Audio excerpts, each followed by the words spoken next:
Au nom du Père et du Fils et du Saint-Esprit, Amen. Le Seigneur soit avec vous et avec votre esprit. Je suis ressuscité et je suis avec toi, Alléluia. Ta main s'est posée sur moi, Alléluia. Ta sagesse s'est montrée admirable, Alléluia, Alléluia. Prions le Seigneur. Aujourd'hui, Seigneur, par ton Fils unique, vainqueur de la mort, tu as ouvert les portes de l'éternité. Tandis que nous fêtons solennellement la résurrection du Seigneur, nous t'en prions. Accorde-nous d'être renouvelés par ton Esprit, pour que nous ressuscitions dans la lumière de la vie. Par Jésus-Christ, ton Fils, notre Seigneur, qui vit et règne avec toi dans l'unité du Saint-Esprit, Dieu pour les siècles des siècles. Amen. Nous allons à présent écouter la parole de Dieu. Alléluia, Alléluia. Notre Pâque immolé, c'est le Christ. Célébrons la fête dans le Seigneur. Alléluia. Le Seigneur soit avec vous et avec votre esprit. Évangile de Jésus-Christ selon Saint Jean. Gloire à toi, Seigneur Jésus. Nous lisons au 20e chapitre, du 1er au 9e verset. Le premier jour de la semaine, Marie-Madeleine se rend au tombeau de grand matin. C'était encore les ténèbres. Elle s'aperçoit que la pierre a été enlevée du tombeau.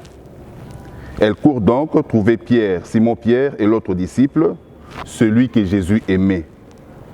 Et elle leur dit, « On a enlevé le Seigneur de son tombeau et nous ne savons pas où on l'a déposé. » Pierre partit donc avec l'autre disciple pour se rendre au tombeau. Ils couraient tous les deux ensemble, mais l'autre disciple courut plus vite que Pierre et arriva le premier au tombeau. En se penchant, il s'aperçoit que les linges sont posés à plat. Cependant, il n'entre pas. Simon-Pierre, qui le suivait, arrive à son tour. Il entre dans le tombeau. Il aperçoit les linges posés à plat, ainsi que les sueurs qui avaient entouré la tête de Jésus, non pas posés avec les linges, mais roulés à part à sa place. C'est alors qu'entra l'autre disciple, lui qui était arrivé le premier au tombeau. Il vit et il crut. Jusque-là, en effet, les disciples n'avaient pas compris que selon l'Écriture, il fallait que Jésus ressuscite d'entre les morts. Acclamons la parole de Dieu. Louange à toi, Seigneur Jésus.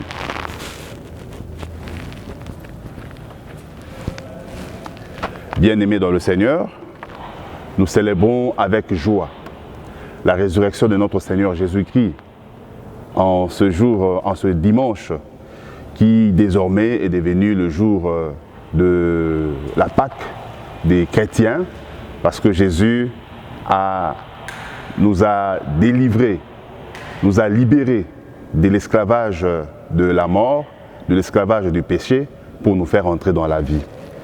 Mais pour bien comprendre le sens du mystère que nous célébrons aujourd'hui, nous devons revenir sur la mort de notre Seigneur Jésus-Christ.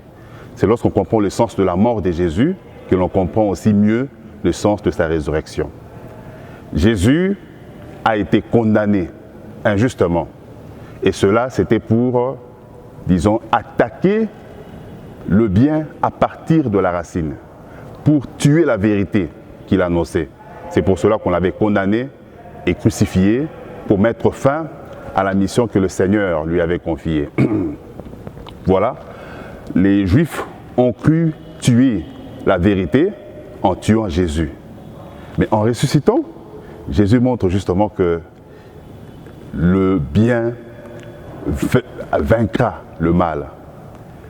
Sa résurrection est donc une victoire du bien sur le mal, une victoire de la vie sur la mort. Jésus a vaincu la mort. Il a vaincu l'injustice. Et en faisant cela, Jésus voudrait nous donner comme enseignement que tous ceux qui comptent sur lui, même s'ils sont victimes de l'injustice, même s'ils sont combattus, eh bien sa résurrection est une porte ouverte, une porte de l'espérance, ouverte pour dire que la justice finira par vaincre. Elle finira par triompher. le bien finira par triompher. Même si aujourd'hui, il y a une tendance de croire qu'on est vaincu, comme Jésus a été vaincu à la croix. Tout le monde a cru que c'était fini pour lui. Hein, on a mis fin à sa mission, on a gagné, il a perdu. Eh bien, la résurrection vient comme nous donner l'espérance que finalement, en fin des comptes, c'est le bien qui va l'emporter. En fin des comptes, c'est la justice qui va l'emporter. Donc la justice, la résurrection de Jésus est donc une victoire. La victoire de la vie sur la mort, la victoire de la justice sur l'injustice, la victoire du bien sur le mal. Comme pour dire, ceux qui souffrent aujourd'hui, s'ils espèrent dans le Seigneur, il y a une porte de l'espérance qui est ouverte pour leur dire « Votre souffrance, votre injustice ne durera pas longtemps. Jésus a vaincu le mal. Jésus a vaincu l'injustice. Il vous ouvrira la porte. » La pierre qui bloque notre espérance, notre bien, notre progrès, cette pierre sera déroulée par Jésus. Le sens de la résurrection, hein, Jésus qui se trouve dans le tombeau, la pierre est déroulée pour le faire sortir, pour qu'il sorte. Hein, comme vainqueur, Jésus nous promet aussi de nous faire sortir de tout ce qui nous bloque. Il nous promet de dérouler cette pierre qui met un obstacle à notre vie, à notre bien, à notre joie, à notre bonheur. Voilà le sens de la résurrection que nous célébrons aujourd'hui.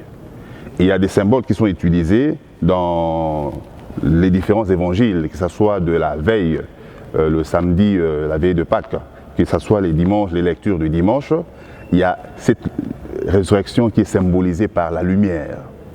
Jésus, qui était mort, a fermé les yeux, qui est entré dans les ténèbres, il va ressusciter pour entrer dans la vie. Lorsque la pierre est déroulée, c'est la lumière qui entre dans le tombeau pour faire sortir Jésus, pour le faire entrer dans la lumière. En ressuscitant, Jésus voudrait aussi nous amener à faire ce mouvement, à passer des ténèbres à la lumière. Voilà pourquoi nous chantons, nous disons, Jésus dit, je suis la lumière, celui qui me suit ne marche pas dans les noirs, mais il aura la lumière de la vie éternelle. En ressuscitant, Jésus voudrait que nous puissions nous aussi ressusciter avec lui, que nous puissions passer des ténèbres, les ténèbres du péché, les ténèbres de la mort, les ténèbres de la tristesse, à la lumière de la joie, à la lumière de la vie, à la lumière du bien, à la lumière de la justice. Voilà comment nous pouvons nous aussi ressusciter avec notre Seigneur Jésus-Christ en passant des ténèbres à la lumière. Jésus vient à nous comme cette lumière qui vient pénétrer dans notre vie.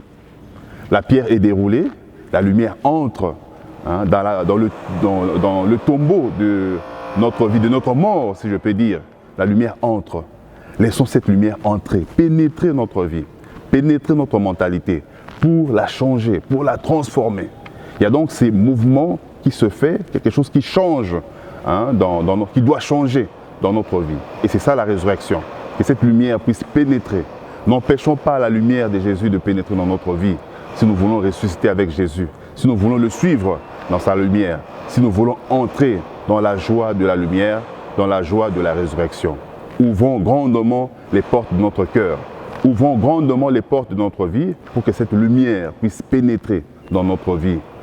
Bien-aimés dans le Seigneur, bien des fois, nous sommes nous-mêmes les obstacles de notre joie, de notre bonheur, de notre salut. Lorsque la lumière pénètre dans le tombeau de ma mort, où je me trouve enfermé par le péché, que je ne mette pas la main pour barrer cette lumière. Comme nous faisons par rapport au soleil, lorsqu'il fait chaud, nous mettons la main pour ne pas que la lumière puisse nous frapper sur le visage. Ce n'est pas comme ça avec Jésus. Il veut que cette lumière puisse frapper notre face, notre visage, qu'il puisse frapper notre cœur et que nous puissions ouvrir les mains grandement pour accueillir la lumière de Jésus, que cette lumière puisse transformer ma vie, éclairer ma vie, que ma vie devienne lumière, que je quitte les ténèbres de péché pour vivre dans la lumière avec notre Seigneur Jésus-Christ. Voilà comment nous pouvons célébrer la Pâque de notre Seigneur Jésus-Christ et ressusciter avec lui, commencer une vie nouvelle.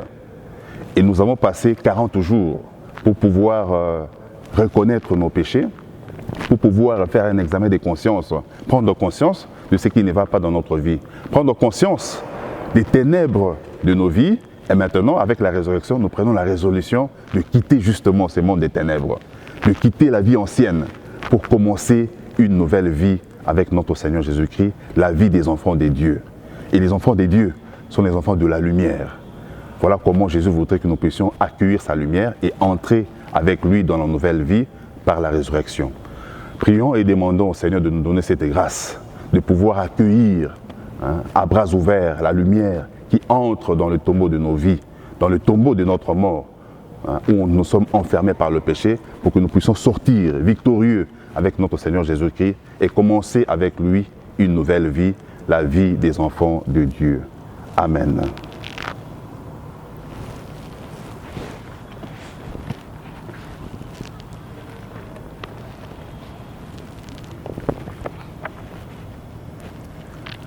Gloire au Père et au Fils et au Saint-Esprit, au Dieu qui est, qui était et qui vient, pour les siècles des siècles. Amen. Le Seigneur soit avec vous et avec votre esprit. Que Dieu Tout-Puissant vous bénisse, le Père, le Fils et le Saint-Esprit. Allez dans la paix du Christ. Alléluia, alléluia. Nous rendons grâce à Dieu. Alléluia, alléluia.